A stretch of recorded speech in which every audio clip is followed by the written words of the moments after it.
네, 3-40번 보겠습니다. 심리검사의 유형 중 객관적 검사의 장점이 아닌 것은 이렇게 되어 있어요.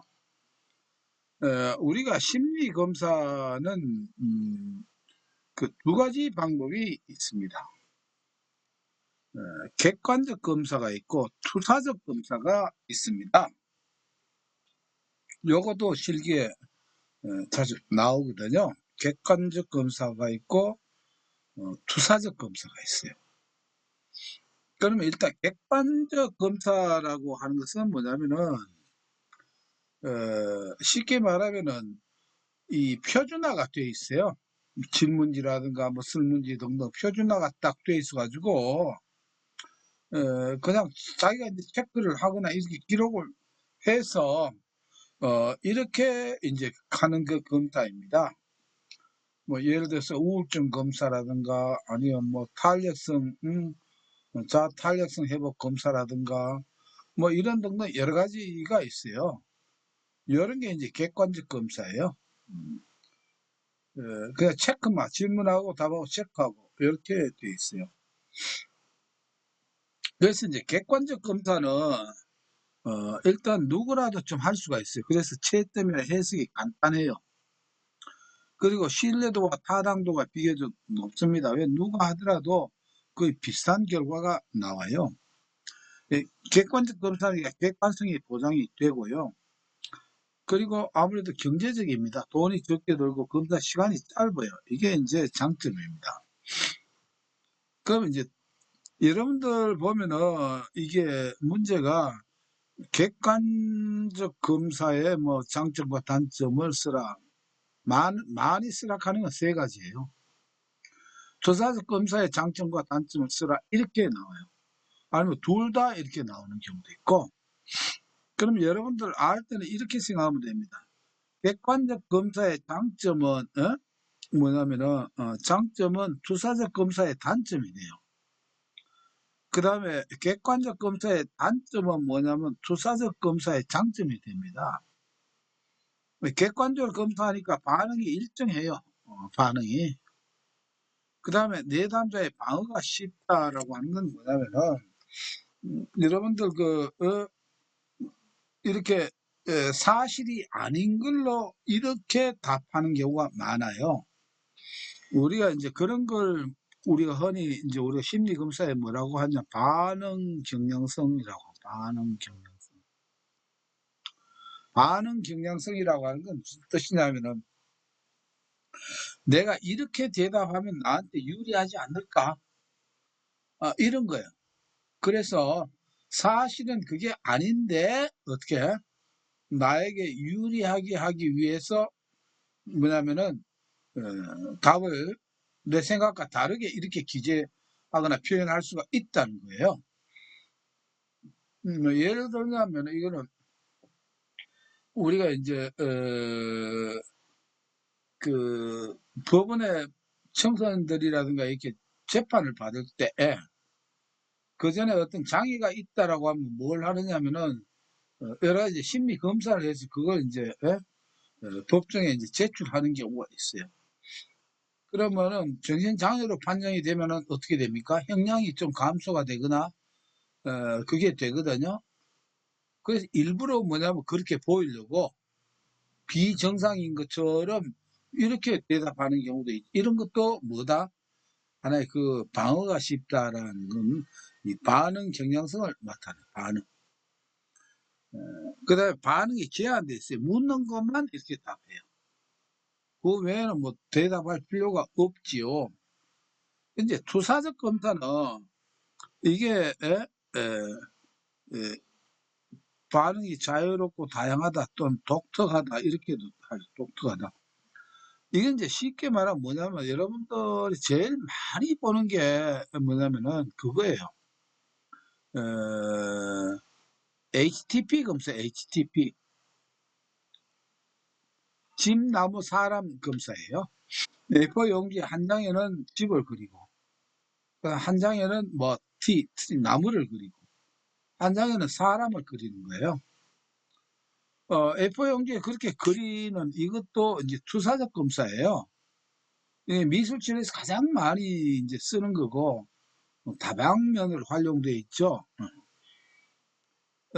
그러면은, 이거는 이제 반응이 자유롭고 다양하게 나옵니다. 이게 이제 일정한 게 아니고 다양해요. 어때요? 사람마다 집을 그리는 모양이 다르고, 나무 모양 다 다르고, 그다음 사람 모양 다 다르거든요. 그러니까 내담자의 방어가 어렵다는 말은, 이게, 예? 이 투사기 때문에 이런 검사, HTP 검사 같으면은 이게 뭔가 방어를 하려고 해도 그 그림 속에 그 마음 속에 있는 내면 그게 다 드러나게 돼 있는 거예요. 그야말로 투사, 투사, 어, 꿰뚫어 보기 때문에. 그리고 반응이 풍부한 특성을 이제 반영합니다. 그래서 독방풍 이렇게 해도 돼요. 반응이 독특하고 다양하다 이렇게 독특하다 들어가는 게 좋을 거예요. 이게 그다음 방어가 어려워요. 반응 경향성 이게 잘 안 먹혀요. 물론 이제 이렇게 하려면은 어떻습니까? 어, 밑에 단점처럼 이 채점이나 해석에 뭐가 전문성이 있어야 됩니다. 객관적 검사는 그렇게 전문가가 아니라 돼요. 왜냐하면 답안지 가지고 채점을 해가지고 통계만 내면 되기 때문에. 근데 이거는 뭐냐면 똑같은 어떤 그림을 보고도 전문가에 따라서 숙련가인가 초보자인가에 따라서 해석이 전혀 달라지거든요. 이렇습니다. 그 다음에 그리고 반응이 풍부한 특성을 아주 다 반영을 하고 있죠. 그러나 단점은 뭐냐면 어, 이 신뢰도나 타당도 검증이 어렵습니다. 이게 과연 100% 믿을 수 있는가 없는가? 전문성이 요구되고 검사자의 주관이 이렇게 영향을 줍니다. 주관에 따라 가지고 이게 달라지겠죠. 뭐 이외에도 여러분들 혹시 하시는 로샤 잉크 반증 검사라든가 TAT라고 해서 주제 통각 검사라고 해서 이 그림을 가지고 뭐냐면은 또 투사 검사하는 이런 게 있어요. 그 외에도 이제 문장 완성 검사 SCCT라고 이렇게 하죠. 나의 아빠는 해놓고 이제 뒷말은 자기가 알아서 쓰는 거예요. 어, 그래서 이제 주로 이제 가족 관계, 성 관계, 대인 관계, 그 다음에 대인 관계, 그 다음에 자아 관계 이렇게 네 가지 이렇게 질문이 이렇게 있습니다. 문장 완성 검사. 앞에 첫머리만 내놓고 뒤에 거는 자기가 알아서 쓰는 거예요. 이런 것들이 전부 다 무슨 검사냐? 투사적 검사라고 합니다. 이런 거는 여러분들 여기 도표를 이렇게 해놨으니까 보시고 객관적 검사의 장점이 아닌 것은 했습니다. 보면은 검사 실시가 간편하다고 했대 누구라도 객관성이 있고 신뢰도가 높아요. 근데 반응이 풍부한 거는 객관적 검사는 반응이 풍부하지 않죠. 질문에만 답하면 되니까. 반응이 풍부한 건 뭐다? 바로 투사적 검사에는 반응이 아주 풍부합니다. 그래서 요렇게 우리가 객관적 검사와 투사적 검사는 자주 실기필기 나오는 거니까 이렇게 장점이 단점이 되고 단점이 장점이 된다. 이런 쪽으로 1차 정리를 하시면 되겠습니다. 예, 직업 정보론으로 넘어오네요. 워커넷 이 고쳤는데 안 고치네. 고용24입니다. 고용24. 고용24에서 제공하는 청소년 직업 흥미 검사의 하위 척도가 아닌 것을 냈습니다. 청소년 직업 흥미 검사가 있는데 여기에서는 여러분들 청소년 같으면 이런 거 요거는 똑같은 문제가 반복으로 나오니까 여러분들 기억하시면 됩니다. 청소년들 뭐 성인들도 마찬가지죠. 여하튼 자활을 해야 됩니다. 자활직. 스스로 뭔가 자활직이에요. 그래서 청소년 흥미가 없어서 자활직입니다. 그래서 자는 자신감 측도고, 활은 활동 측도고, 직은 직업 측도, 자활직이에요. 왜? 청소년들은 자활할 수 있는 직업을 가져야 된다. 요렇게 문장을, 이미지를 이렇게 기억해 주시면 되겠습니다. 자활직. 그래서 가치관 척도는 여기에 해당되지 않는다. 자활직을 기억해 주시면 되겠습니다. 32번입니다. 42번입니다. 한국표준직업분류에서 표준직업분류와 직능수준과의 관계가 옳지 않은 것은 2-41에서 참 제가 열강을 했죠. 쭉 있죠. 간단히 한다라고 하면 대분류는 1부터 어디에 9까지 있죠. 1, 2, 3부터 8까지는 몰라도 된다 했죠. 나머지 9가 있고 군인이 있다 이렇게 돼 있어요. 이렇게 돼 있는데 여기에서 1은 관리자, 2는 전문가 및 관련 종사자 이렇게 돼 있죠. 1과 2는 제4직능 또는 3직능 이렇게 돼 있고 나머지는 4, 3, 2직능, 단순 노무자는 1직능, 군인은 어떻게 해요? 2직능 이상이라고 이렇게 했습니다. 2-1번을 그냥 간략하게 이렇게 복습을 한 건데요. 관리자 제4직능 수준 혹은 제4직능 수준. 요거는 2-41번하고 똑같은 문제라고 봅니다. 2번 전문가 및 관련 종사자 제4직능 수준 혹은 제3직능 수준 필요. 군인이 요하 예외죠. 제1직능 수준 이상이 아니고 제2직능 이상이다 라고 강조를 했죠. 단순 노무 종사자는 제1직능 수준이다. 앞에 했던 거니까 요거는 요거 할 때 제가 말씀드렸죠. 한 문제씩은 나온다라고 했습니다. 예, 여러분들 43번입니다. 직업정보를 제공하는 유형별 방식의 설명이다. 관로에 알만해서 2-56번에 했죠. 항상 저수제가 나온다. 저수제. 요건 기억이 저가 돼야 돼요. 기억이 저면은 여하튼 맨 상단 왼쪽은 저, 그 다음에 가운데는 수, 맨 끝이 뭡니까? 제거든요. 저수제로 외우라. 이렇게 어떻게 나오더라도 이걸로 가서 다 답을 찾을 수 있다라고 제가 말씀을 드렸습니다.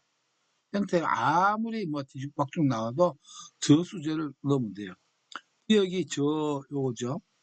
뒤끝이 뭡니까? 제한이나, 딴 거는 볼 필요 없어요. 저수제. 네, 그러면은 3분이 된다. 마스터 키. 도표를 안 해도 되는 마스터 키가 저수제이다. 44번입니다.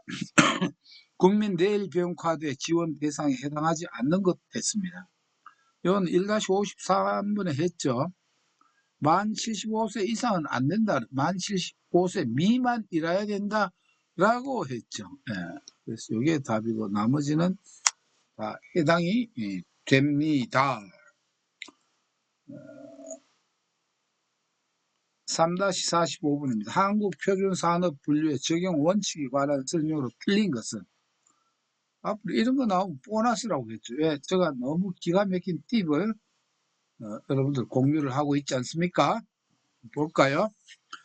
산업활동이 결합되어 있는 경우는 그 활동의 주된 활동에 따라 분류한다. 이건 폼으로 다 요식적으로 들어가는 맞는 말이고 생산 단위는 산출물만을 토대로 가장 정확하게 설명된 항목에 산출물만이 아니죠. 산출물과 투입물이 있고 결합 형태도 있죠. 산투결. 이걸 다 어떻게 해요? 만을 하면은 투입물과 결합 형태는 다 빼버린 것 아니에요? 그러니까 이별은 땡이다. 만을 하는 건 이게 뭐다? 이별시킨 거, 이별시키면 안 된다라고 했죠? 틀린 거는 2번입니다. 복합적인 활동 단위는 우선적으로 최상급 분류, 큰 것부터로 이렇게 분류한다. 대분류, 그 다음에 중, 소, 세, 세세, 분류, 점차, 점차, 이렇게 한다. 이건 맞고, 스스로 또는 계약에 의하여 활동을 수행하는 단위는 자기 계정과 자기 책임 하에서 생산하는 단위와 동일 항목으로 분류하니까 이별시킨 게 아니죠. 다 맞습니다. 여러분들 기억해야 될 건 2번 기억해 주시고, 이게 어째 이별이냐. 생산 단위는 산출물만을 하면 돼요. 산출, 왜냐하면 생산 단위 할 때 산출물 있고 산투결이라고 했죠. 투입물이 있고 결합 형태도 있단 말이에요. 이걸 토대로 이렇게 분류를 해야 된다. 이렇게 되어 있으니까 만을 한 것은 이별. 이별은 땡이다. 지 혼자만 살겠다고 산출물만 삐쭉 나오면 이거 안 됩니다. 그 다음 46번입니다. 직업정보 수집 방법으로서 면접법에 관한 설명으로 가장 적합하지 않은 것은, 우리가 면접법 하면은 면접법만 생각하지 마시고 뭘요? 그거와 비교할 수 있는 게 뭡니까? 설문지법, 다른 말로 질문지법이 있습니다. 이렇게 비교를 항상 하시고 생각하면 됩니다. 표준화 면접은 비표준화 면접보다 타당도가 높다. 자, 여러분들 요게 틀린 말인데 요 내용을 기억을 해 주셔야 돼요. 표준화 시킨 것은 어떻게 하는 겁니까? 그 폼의 형태가 다 있어요. 이렇게 누구나 하더라도 어때요? 또 전문가가 아니라도 우리가 객관적 검사, 투사적 검사 같으면 전문가가 아니라 하더라도 할 수 있는 그런 게예요. 근데 이 표준화라고 하는 것은 항상 타당도와 관련되어 있는 게 아니고 뭐와 관련되어 있다? 표준화는 신뢰도와 관련되어 있어요. 신뢰도. 표준화가 되어 있다라고 하는 것은 신뢰도 항상 누가 하더라도 일정한 값이 이렇게 나올 수 있도록 이렇게 되어 있는 거예요. 타당도하고는 이 표준화하고는 직접적인 관계는 없어요. 직접적인 관계는. 그래서 여러분들 표준화 하면은 이게 신뢰도, 표준화, 신뢰도 이꼴 또 일관성, 이렇게 세 개를 짝으로 여러분 기억해 주시면 됩니다. 표준화, 신뢰도, 일관성, 요 세 개가 서로 연관된 개념이다. 이렇게 기억해 주시면 됩니다. 그래서 표준화 면접은 비표준화 면접보다 뭐다? 타당도가 높은 게 아니고 뭐가 높다? 신뢰도가 높다. 이렇게 해야 정확한 표현이 됩니다. 이렇게 정리를 하고, 면접법은 질문지법보다 응답 범죄 표준화가 어렵다. 예, 면접법은 표준화 시키는 게 좀 어렵죠. 예, 그때 따라가지고 이렇게 하는 그런 면접이 많으니까, 면접법은 질문지법보다 제3자의 영향을 배제할 수 있다. 여러분들 설문지를 뭐 이렇게 할 때 옆에 뭐 누구한테 물어볼 수도 있고, 왜냐면 이걸 꼭 그 자리에서 하는 게 아니잖아요. 또 옆에 누가 도와줄 수도 있고 이렇지만은, 아니 면접 볼 때 누가 도와줄 수는 없잖아요. 뭐 1대1로 면접은 제3자의 영향이 개입할 소지가 없죠. 그 말입니다. 표준화 면접에는 개방형 및 폐쇄형 질문을 모두 사용할 수 있습니다. 그러니까 면접 우리가 는 개방형, 폐쇄형 또는 직접적 질문, 간접적 질문 모두 다 사용을 할 수가 있습니다. 여기에서 포인트는 표준화는 신뢰도가 높지 타당도는 아닙니다.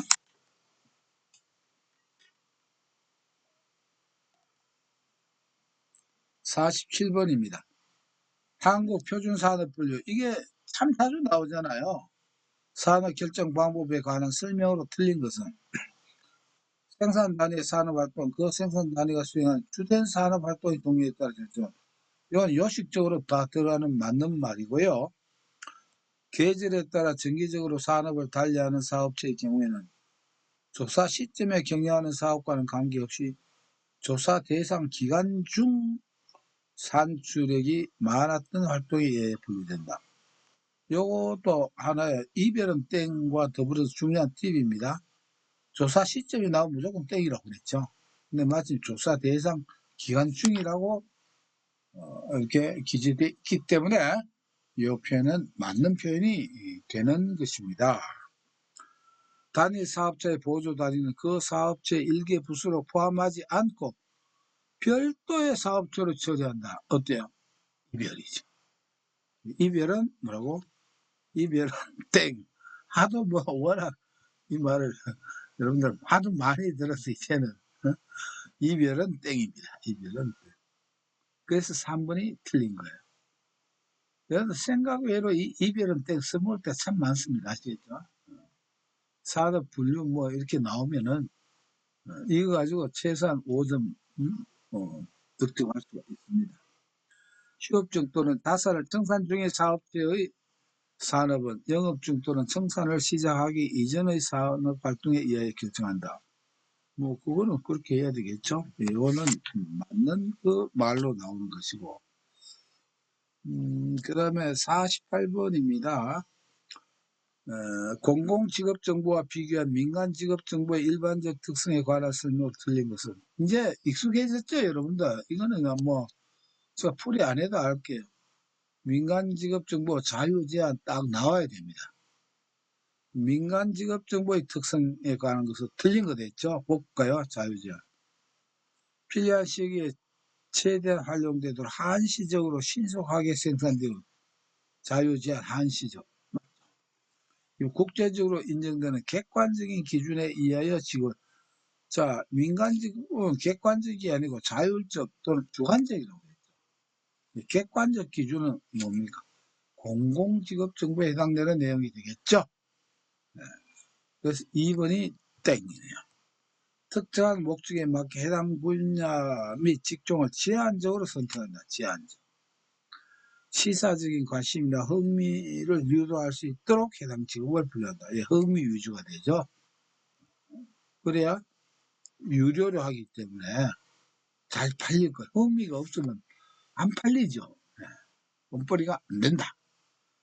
그래서 여기서는 객관적인, 여기에 나오는 것은 민간직업정보가 아니고 공공직업정보에 해당이 된다. 이렇게. 자, 49번입니다. 국가기술자격, 직업상담사 1급 자격으로 오는 것은 했습니다. 뭐 이것도 1-49번에 했죠.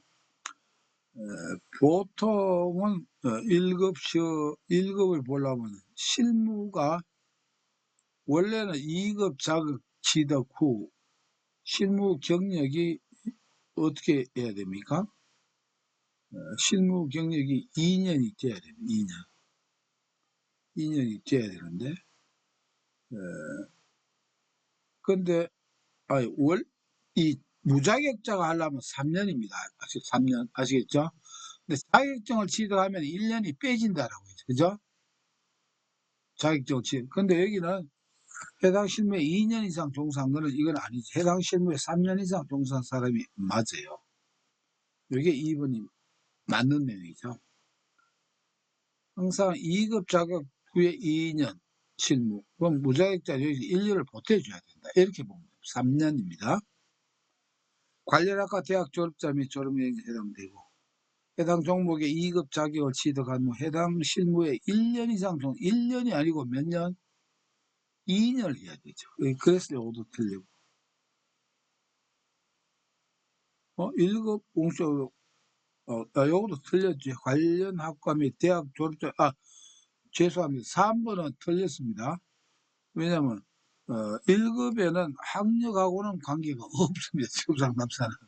이게 땡이고 맞는 건 2번이에요. 2번. 해당 실무에 2년 이상 종사하면 1번, 요거는 3년이라 해야 되고. 네. 3번은 학력은 직업상담사 1급 전혀 관계가 없습니다.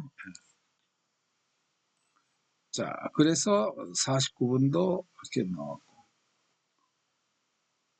그 다음에 50번입니다. 한국표준산업분류 주요 개정 내용으로 틀린 것은 있습니다. 여러분들 요 문제는 말이죠. 여러분들 아까 이별은 땡하고 조금 다른 내용이거든요. 그래서 여기에 대해서 한 두 가지 형태가 있어요. 그거는 이제 그 중에 하나를 말씀드리는 겁니다. 그 중에 뭐 이별은 땡 가지고 다 되는 건 아니거든요. 그건 이제 별도로 우리가 익혀야 되겠습니다. 1번에 해수면은 해면으로. 자, 뒤에 거는 몰라도 돼요. 이건 똑같이 나옵니다. 여러분들 요게 이제 틀린 거예요. 왜 틀린가 여러분 기억할 때는 글자 수를 계산하십시오. 해수면 몇 자입니까? 세 자죠. 해면은 몇 자입니까? 두 자죠. 그러니까 계정은 두 자를 몇 자로? 세 자로 해야 됩니다. 아시겠죠? 두 자를 세 자로 이렇게 하는 거예요. 계정된 건.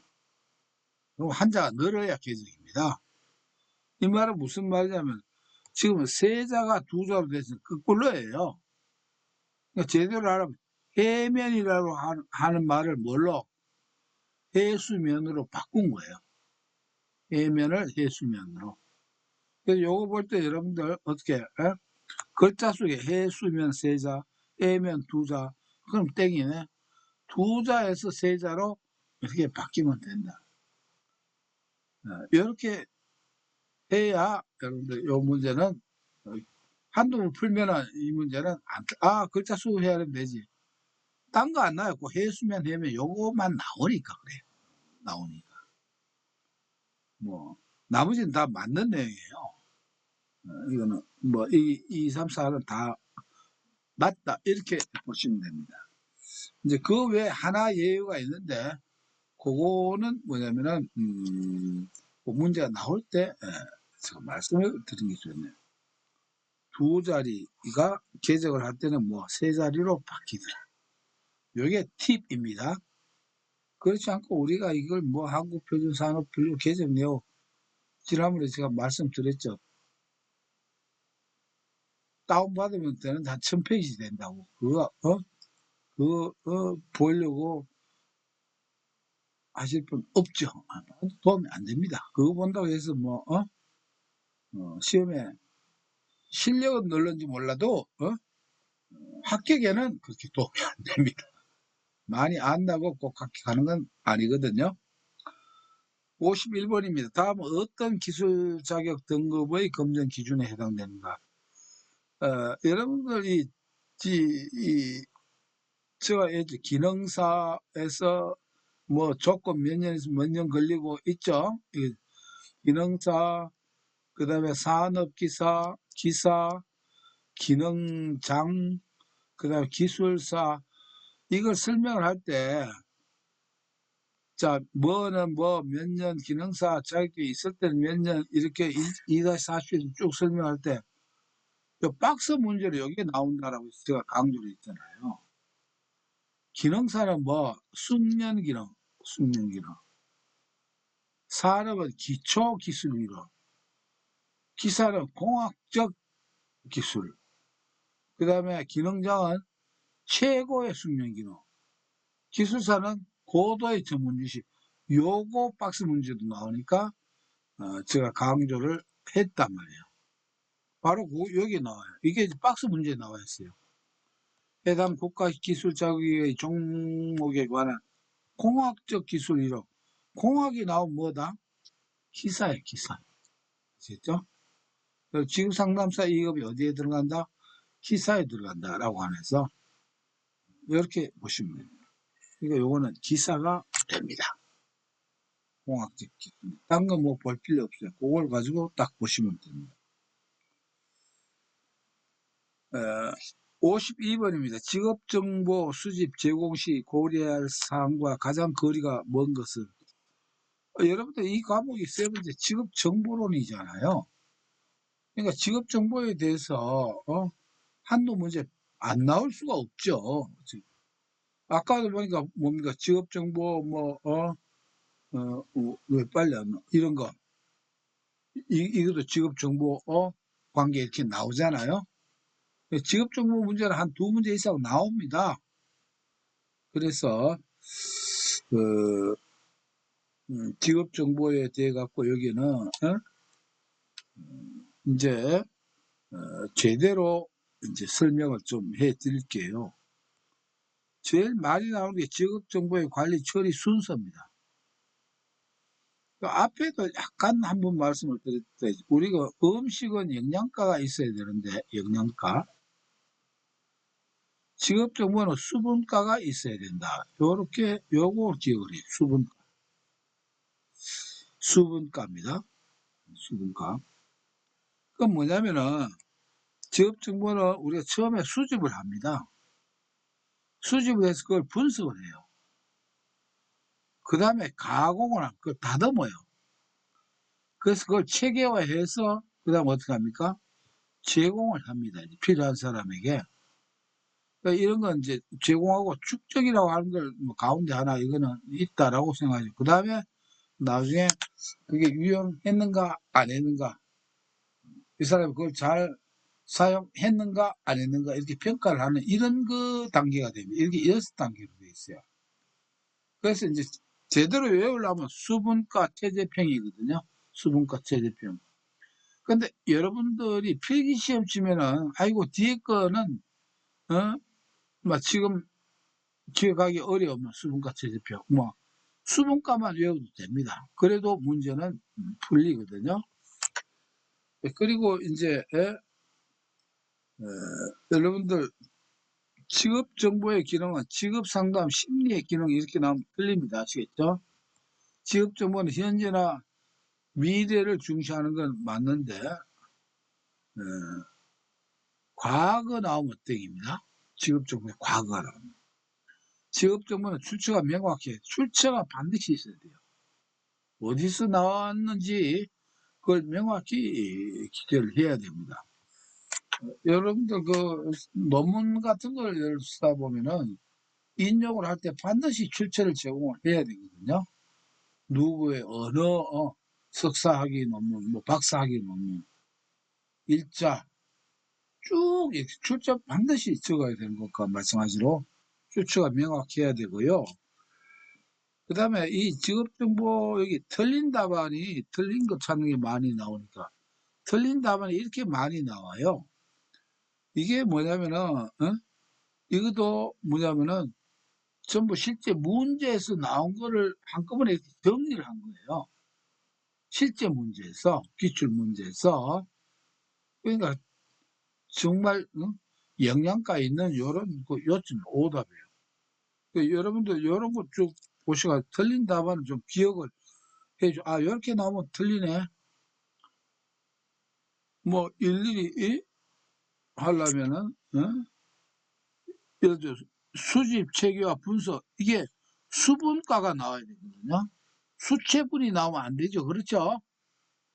그러니까 수집, 분석, 가공, 체계화는 어디 체가 여기 나와야 돼요. 수분가 체.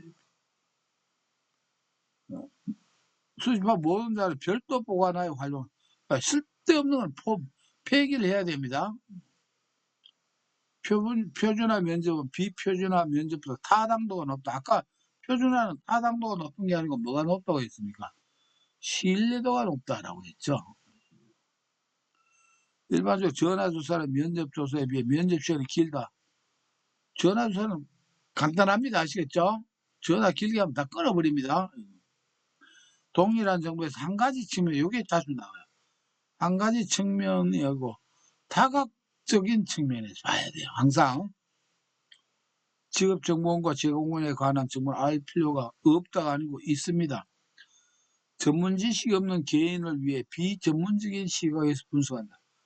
여러분들 요게 여러분들 개념을 좀 뭐냐면 이 수분과 체제평인데 분석하는 데는 분석은 뭐냐면 전문가 입장에서 보세요. 전문가. 가공부터는 어떻게 해야 되느냐. 이 따듬는데 이걸 전문가한테 주는 용이 아니거든요. 일반인에게 제공하기 위해서 하기 때문에 이때부터는 어떻게 해요? 알기 쉬운 용어로 이렇게 가공을 해야 돼요.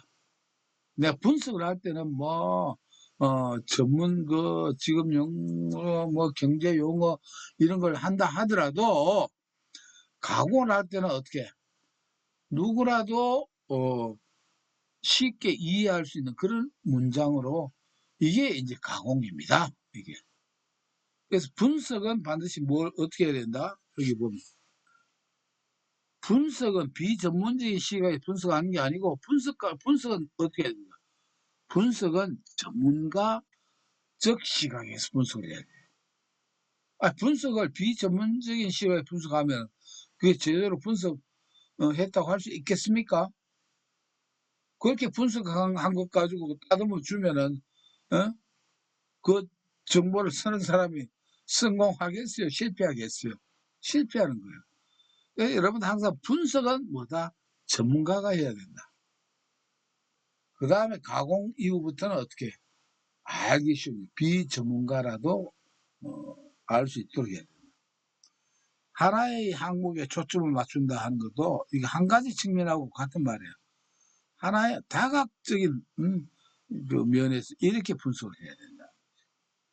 숫자로 표현할 수 없는 정보는 폐적. 숫자로 꼭 표현할 수 있어요. 정보는 뭐 나머지 뭐 쭉 뒤에 있는 건 뭐 시간 관계로 여러분들 한번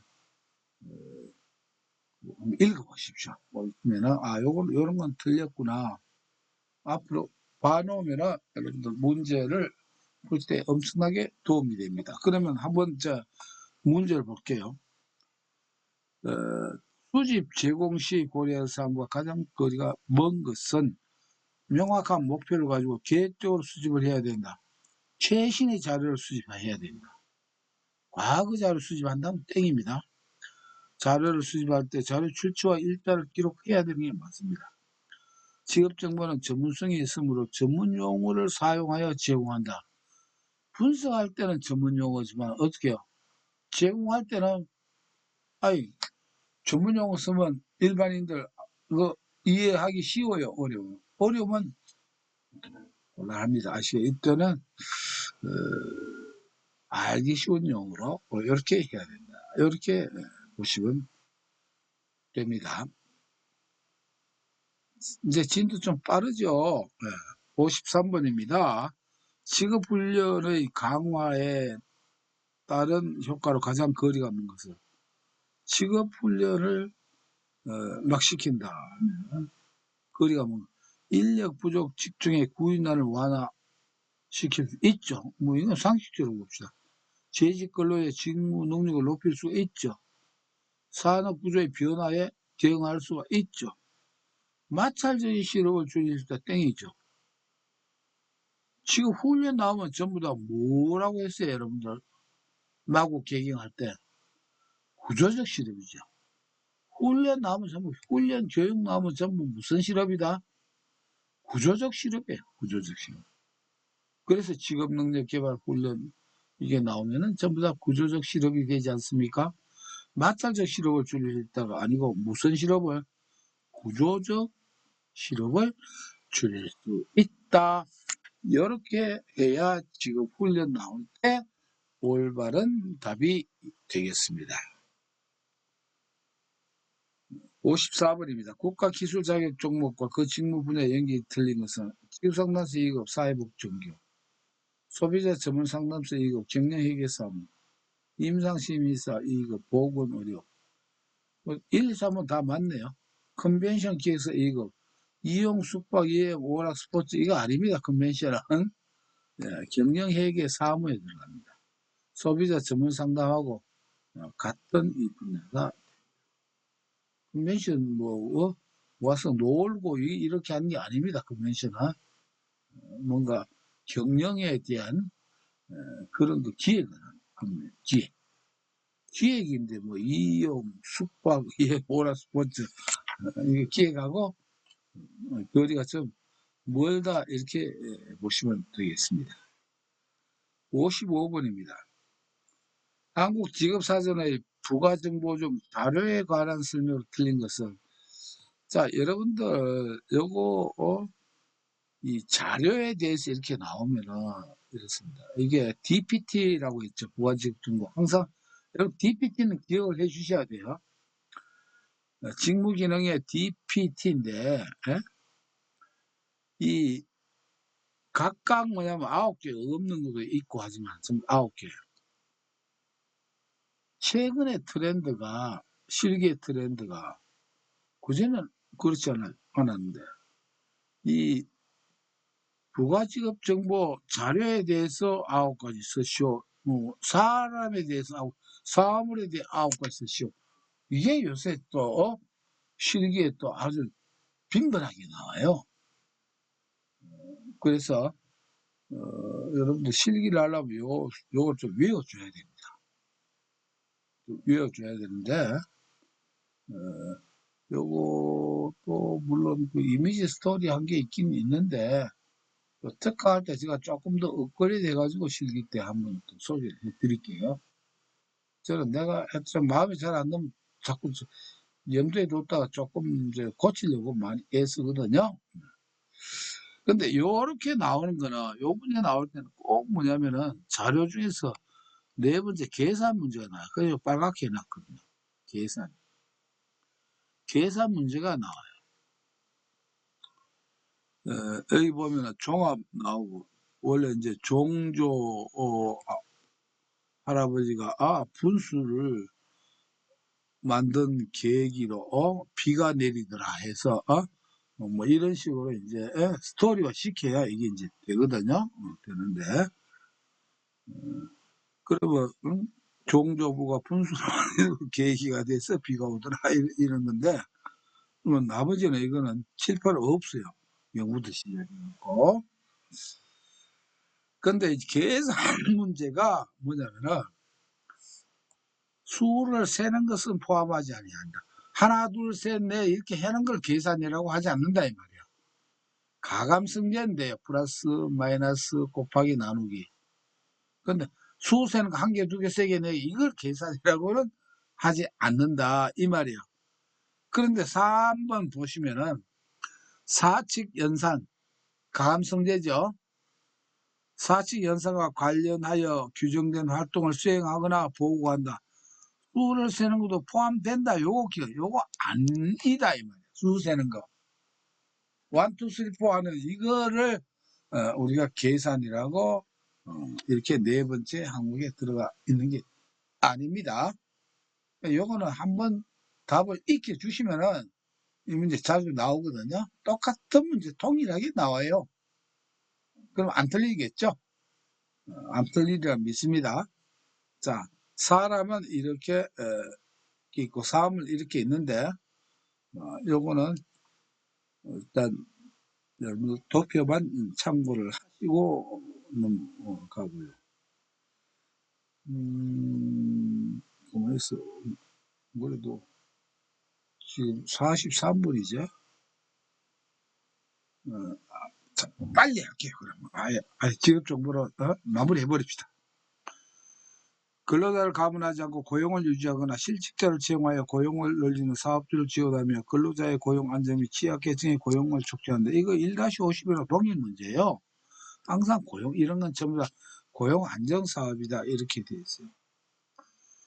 그 다음에 직업정보 조사를 위한 설문지 작성법과 거리가 가장 먼 것은 이중조문은 피해야 돼. 조사 주제와 관련 없는 문항은 줄여야 돼. 응답률을 높이기 위해 민감한 질문 앞에 배치하면 안 된다 그랬죠? 그래서 3번이 틀렸고 응답자의 고정 반응을 피하도록 질문 형식을 다양화해야 돼. 형식을. 58번입니다. 한국표준직업분리 포괄적인 업무에 대한 직업분리 원칙에 해당하는 포괄적인 직업분리에 해당하는 것이죠. 주체성이죠. 주체성. 베타성은 시수체고 최상급 직업 우선순위 맞죠? 주체성. 포괄성이 뭐지? 포괄성이 뭐지? 포괄성 원칙은 이거 말이 안 되죠. 이게 취업 시간 우선 원칙, 조사 시체가 원칙, 시수체에 해당. 이거는 베타성에 해당이 되겠죠. 그래서 1번이 맞습니다. 59번입니다. 워크넷에 제공하는 정보가 아닌 것은 학과 정보 나오죠. 우리가 쭉 했죠. 직업 동영상 있습니다. 워크넷 고용 24입니다. 왜 내가 안 고쳤나? 직업 심리 검사 다 합니다. 고용24. 국가직무능력 표준은 고용24에서 제공하는 게 아닙니다. 예, 여러분은 뭐 링크는 돼 있어요. NCS 이 링크는 돼 있죠. 거기에 바로 제공하는 거는 아닙니다. 직업정보의 처리 단계를 옳게 나열한 것은 아까 뭐 직업 처리 단계는 뭐라고 영양가가 있는 게 아니고 뭐가 수분가가 있어야 된다라고 했죠. 그럼 봅시다. 수분체 아니죠. 수분가. 여러분들 우리 요거는 필기는 세 가지만 외워도 된다 이 말이야. 수분가. 좋습니다. 몇 가지로 해서 일단 한 시간에 한 과목